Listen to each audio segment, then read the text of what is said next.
बिस्मिल्लाहिर्रहमानिर्रहीम। आपका मेज़बान सैयद हैदर रज़ा ज़ैदी। इस टाइम हम मौजूद हैं 232 यूसी के अंदर, जहाँ पर देख सकते हैं कि एक दरीना मसला सुई गैस का इलाकाई मसाइल था और जो कि पहले भी स्टार्ट किया गया, लेकिन कुछ वजूहात की बिना पर उस काम को रोक दिया गया। आज अनीस साहब जो चौधरी शबीर अहमद गुजर साहब के सेक्रेटरी हैं, वो यहाँ पर आए हुए हैं, उनसे तफसीलात लेते हैं। जी अस्सलाम वालेकुम। बिस्मिल्लाहिर्रहमानिर्रहीम। ये पहले भी बड़ा दरनिया मसला है इस हल्के का। मैं इधर पी 160 और यूसी 232 में के दोस्त हमारे पास आए थे। हमने बाकायदा GM साहब से भी रिक्वेस्ट की है इस मसले के लिए और MCL वालों से भी रिक्वेस्ट की है और DSP ट्रैफिक टाउनशिप जो है उनसे भी रिक्वेस्ट किया है कि ये इलाके का बड़ा अहम मसला बड़ी देर से पेंडिंग है। आपकी मेहरबानी है कि इसको आप हल करवाएं। हम सियासी अवामी लोग हैं, अवाम ने हमें वोट दे के सिलेक्ट किया हुआ। हमारा ये काम नहीं है कि हम हर जगह पे कोई रुकावट डालें किसी काम में, बल्कि उसको सॉल्व करना चाहिए।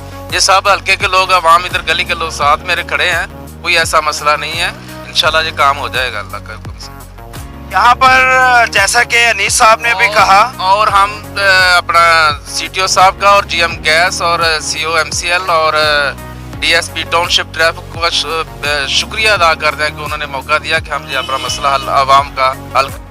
यहाँ पे हमारे साथ मौजूद हैं वाइस चेयरमैन ताजरान सिविल डिफेंस रोड के तारिक गुजर साहब। इनसे भी हम तफसीलात मालूम करेंगे। जी तारिक गुजर साहब। जनाब, ये आपका भी शुक्रिया है और इस मोहल्ले वालों का और चौरी MPA शबीर गुजर साहब का भी, जिन्होंने हमारे मोहल्ले का तेनिया जो मसला था ना वो हल कर दिया है। और हम चाह रहे हैं कि ये जितने भी हमारे छोटे छोटे काम है ना, ज़रा आप कैमरा इस गली की तरफ भी कर लें। ये हमारी सड़क है, ये भी बनने वाली है। दिखलाई है मैंने। दिखलाई है आपने। और शाह जी आपका बहुत बहुत शुक्रिया।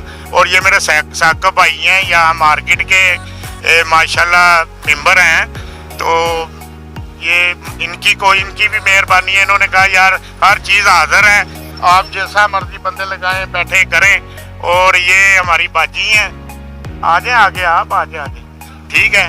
वो हम सबका शुक्रिया और आपका बहुत शुक्रिया अदा कर रहे हैं कि आप मौके पे आए और आके हमने हमारी रहनुमाई। हम तो पहले भी मौके पे आए थे, बल्कि हमने इधर FIR कटवाई थी। उन्होंने गैर तरीके से जो है वो काम शुरू किया था, लेकिन आप लोगों ने जिस तरीके से इनका हेल्प की है, एक तरीका होता है कानूनी तरीका और लीगली तरीका, उस तरीके से ही काम किया जाए तो वो बेहतर होता है। ऐसे ही प्रोग्राम को देखते रहें, इसी तरह हम इलाकाई मसाइल को दिखलाते रहेंगे। हमारे प्रोग्राम को देखते रहिएगा, सब्सक्राइब कीजिएगा और लाइक कीजिएगा। PPCI न्यूज़ HD के साथ इजाज़त चाहता हूँ, मेरे कैमरामैन ज़ुबैर के साथ। खुदा हाफिज़।